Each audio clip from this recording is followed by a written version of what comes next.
It started with whispers, small, uncertain comments that trickled through fan forums and sports talk shows, but now the truth is impossible to ignore. Caitlin Clark's injury is not just another routine setback. According to her own doctor, what the public has been told barely scratches the surface of the reality she's facing. This isn't the kind of injury that heals with a little rest and an ice pack. This is deeper, more complex, and far more dangerous than anyone outside her inner circle realized. And if something doesn't change soon, her rookie season might just become the beginning of the end. The diagnosis was chilling. Multiple lower body issues weren't happening by chance. They were connected. Experts call it compensation injury syndrome, a cascading effect where one injury forces other parts of the body to work harder, inevitably breaking down. Clark's relentless drive, her refusal to sit, and the unyielding schedule have all fed into this vicious cycle. Every time she steps back on the court, without full recovery, she risks making it worse. But even after hearing this,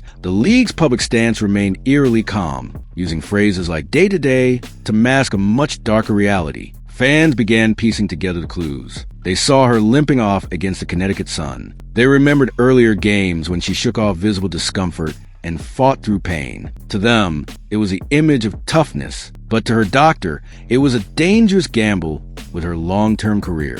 In professional sports, every decision to play hurt is a calculated risk. But this time, the stakes weren't just wins and losses. They were the future of one of the WNBA's brightest stars, and the clock was already ticking. Yet behind closed doors, there was no full stop, no decisive moment to protect her body above all else. The Indiana Fever leaned on the same public talking points, calling it minor strain and tightness, while Clark continued logging over 30 minutes per game. Flights across time zones, promotional appearances, relentless practices, it all stacked up. Each obligation was another weight on a body already under siege. Every passing day without proper rest didn't just delay her recovery. It pushed her closer to a line that, once crossed, could not be uncrossed. And that's where the story takes a disturbing turn. While the public believed this was simply bad luck or a string of unrelated knocks, specialists were warning that the very foundation of her physical health was cracking. This wasn't about a single injury. It was about a chain reaction. A chain reaction no one seemed willing to break. And as her doctor made clear, without intervention, the same qualities that made Clark a star, her grit, her willpower, her refusal to quit, could be the very things that bring her down. Clark's injury history in her rookie season reads like a grim checklist. Left quadricep, left groin, right groin, and then back to the left.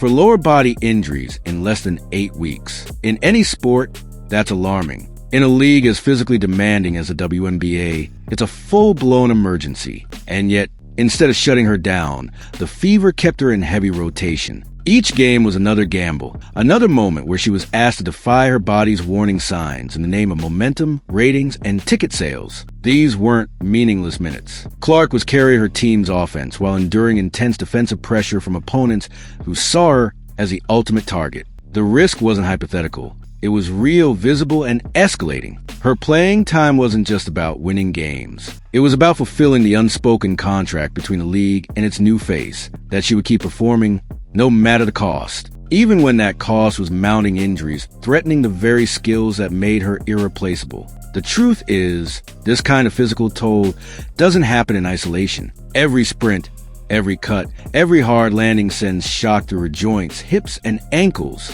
And as the injuries piled up, her body began compensating in subtle ways. A slight change in gait, a different planting of the foot, altered mechanics in her shot. To the casual observer, these adjustments were invisible, but to medical professionals, they were flashing red lights that demanded an immediate stop.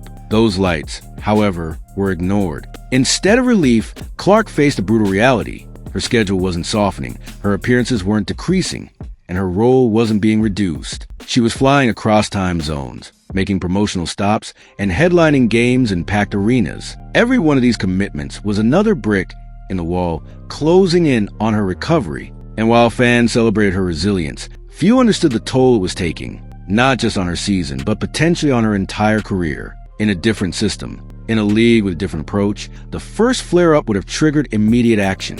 But here, the cycle was allowed to continue. And as those injuries shifted from one side of her body to the other, the danger wasn't just that Clark was playing hurt. It was that she was breaking down piece by piece, in full view of the world, with no one willing or able to make the hard call to save her from herself. Her off-season transformation had seemed like a strategic masterstroke. Clark had added serious muscle mass, preparing to face the WNBA's unmatched physicality. On paper, it was the perfect move, a stronger frame to absorb contact, to hold her ground against bigger defenders. But what no one accounted for was the way that new muscle might alter her biomechanics. Even slight shifts in her movement patterns could spell disaster under constant game pressure. The changes were subtle, just enough to affect her gait, her landing mechanics, her lateral movement.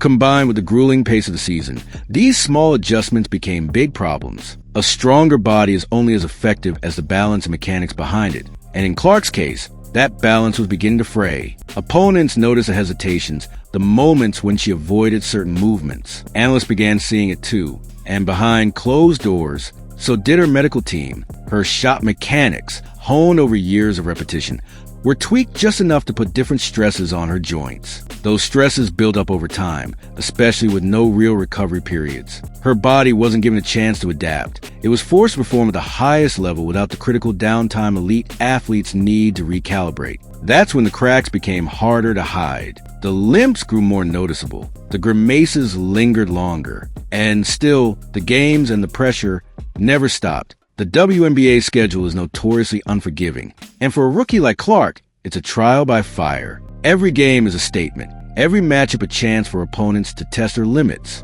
And while she delivered highlight after highlight, her body was absorbing the hidden costs. The relentless cycle of play, travel, and media meant her recovery time was measured in hours, not days. And that kind of workload, especially with her altered biomechanics, was a recipe for disaster. It all came to a head on that brutal July night in Connecticut. Clark, normally composed and unshakable, sat on the bench, bent forward, hands on her knees. Then came the tears, not just from pain, but from the crushing weight of knowing that her body was no longer keeping up with her will. For the first time, fans saw not just a competitor, but the human behind the legend, someone who was being pushed beyond her limits in plain sight. Her tears that night were more than frustration. They were the breaking point of the season spiraling out of control. By late July, it was no secret to those watching closely. Caitlin Clark's body was under siege. The injury wasn't just physical. It was systemic, woven into a brutal collision between commercial demands and medical caution.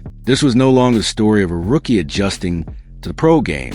It was a high-stakes standoff between protecting an athlete's future and squeezing every ounce of value from her present. And in that battle, Clark was losing ground fast. Behind the glamour of sold-out arenas and glowing headlines, the reality was far harsher. Every game, every highlight reel, came with an invisible cost. Those close to her whispered about the pain she played through, the quiet winces in practice, the skipped contact drills. Even as the public narrative stayed cheerful, the people in her corner knew the truth. Clark was playing at half capacity, masking damage that could alter the trajectory of her career. But the system around her wasn't built for slowing down. It was built to keep going, no matter the consequences. This is the dark side of professional sports, the side that doesn't make it into the highlight packages. For every athlete who thrives, there are others who burn out, their bodies worn down by the same unrelenting pace that made them stars. And for Caitlin Clark, the danger wasn't in losing a step, it was in losing years off her career.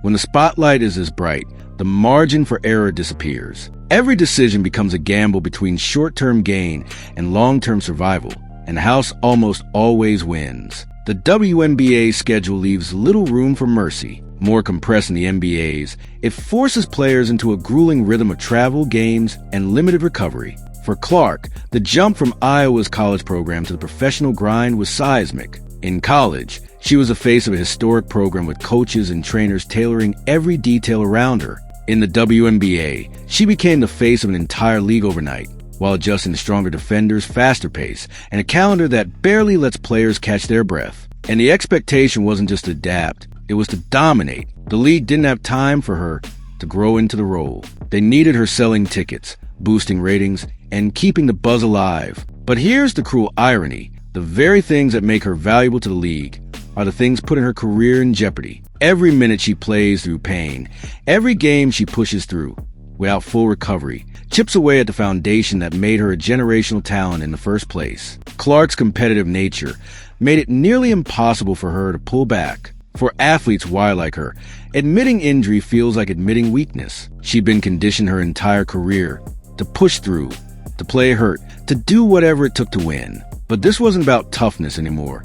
It was about survival. And survival meant making choices that went against every instinct she had honed since childhood. It meant trusting that sitting out could be an act of strength, not defeat. The hidden cost of her greatness was now visible in subtle ways. The way she planted her feet differently. The extra seconds she took to rise from the bench. The guarded movements after certain plays. These were tells. Tiny cracks in her armor that those in the know recognized immediately. Sports medicine experts say this is often when things get most dangerous. An athlete's body learns to mask pain, to compensate, to push through. And in doing so, it hides injuries until they become impossible to ignore. Her transition from college to the WNBA had been a sprint from the start. Drafted first overall in April, she was suddenly thrust into a national spotlight that left no room for easing in. At Iowa, she shattered records and drew primetime crowds. But even then, the workload was heavy. In the pros, it became relentless. There was no off-season buffer, no gradual ramp-up, just a full-speed leap into the most demanding stretch of her life, with the eyes of the sports world watching her every move. By June, insiders began noticing worrying patterns. Practices looked different. Warm-ups were shorter. She was skipping certain drills, avoiding unnecessary contact. To fans, she still looked like herself. But to those behind the scenes, it was obvious she was only doing enough to pass the eye test. The rest was a carefully managed act to keep the public from seeing just how fragile her condition had become. It was a facade that came with a dangerous cost, buying time while the clock ran out on her health. And yet, the team's messaging stayed the same. She's making progress. But progress by what standard? That she could jog a few laps without collapsing? That she could pose for promotional photos without a visible limp? Those metrics weren't about recovery. They were about optics. In a league where perception drives profits, Caitlin Clark wasn't just a player in rehab. She was a brand in damage control. And as long as the brand looked intact, the system had no incentive to slow down. Clark finally began drawing her own line in the sand. She started saying no to unnecessary appearances, choosing instead to consult with outside medical experts, ones without ties to the league or the fever. These weren't casual second opinions. They were her lifeline. And the verdict from those independent voices was blunt. She was at risk of long-term damage unless something changed immediately. The urgency in their warning stood in stark contrast to the carefully vague updates coming from her team. For months, Clark had said yes to everything. Yes to pushing through early flare-ups. Yes to playing back-to-back games without rest. Yes to smiling through pain for media tours and sponsorship obligations. It was what rookies were expected to do, especially rookies carrying the weight of an entire league's resurgence. But when it was time for the system to say yes to her, to prioritize her health over bottom line, there was only silence, and that silence spoke louder than any press release. What unfolded next revealed just how tangled the politics of professional sports medicine can be. In theory, the relationship between a player's personal doctor, the team's medical staff, and the league's health protocols should be collaborative. In practice, it's a constant tug-of-war. Team doctors answer to management. Personal doctors answer to player.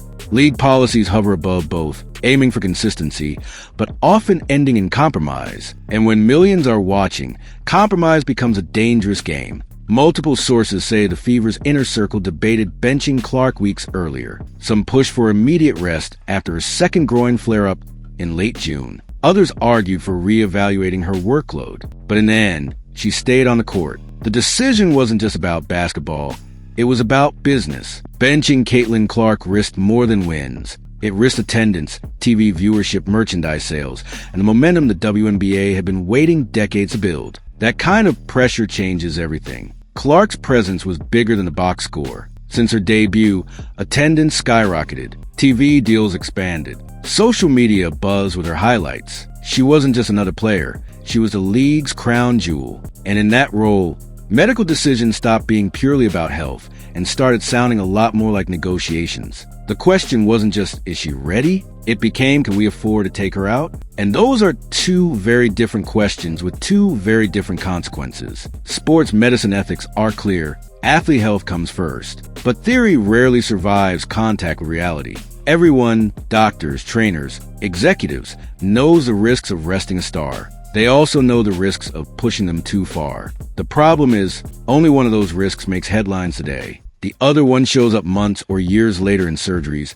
shortened careers, and haunting what-if scenarios that can never be answered. And by then, the damage is already done. Elite athletes like Clark require individualized care. Her role, her style of play, her minutes, they all create unique stress patterns on her body. Copying another guard's rehab plan simply won't work. But in a system designed for efficiency over personalization, individuality gets lost. And when that happens, it's only a matter of time before even the brightest star becomes just another cautionary tale in a league still learning how to protect its biggest assets. Clark's story is forcing the WNBA to confront uncomfortable questions. Should fans be given more honest injury updates? Should the league mandate stricter health protocols across all teams? Should players have the right to seek outside treatment without friction from their franchises? These aren't just medical debates. They're ethical ones, and the answers will shape not just Clark's future, but the future of every rising star who enters the league under the same crushing weight of expectation.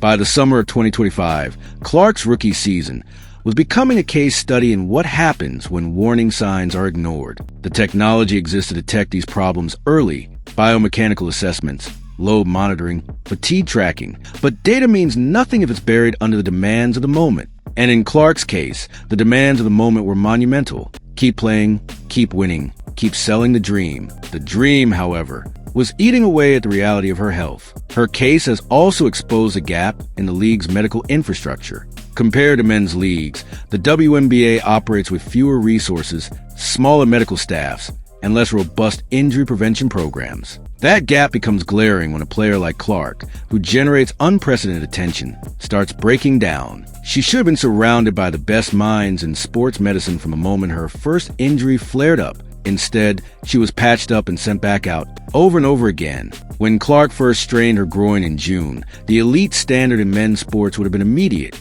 Shut her down for 2 to 3 weeks, assemble a team of specialists, and build a personalized recovery plan. Instead, her minutes fluctuated without a clear rhythm. There was no unified rehab strategy, no transparent timeline. Updates from the team became increasingly vague. On the court, every time she winced mid-play, the broadcast cameras cut away, as if turning the lens could make the problem disappear. By mid-July, Clark's camp had enough. Her longtime trainers from Iowa, her sports agents, her family, and trusted advisors began assembling a private medical team, one normally reserved for NBA MVPs and Olympic champions. They implemented advanced biomechanical testing, optimized her recovery down to the minute, and tracked every variable from sleep patterns to nutrition. For the first time all season, Clark's health was being treated like the long-term investment it should have been from day one. This move signaled more than just a shift in medical care. It was a shift in loyalty. Clark was no longer solely operating under the Fever system.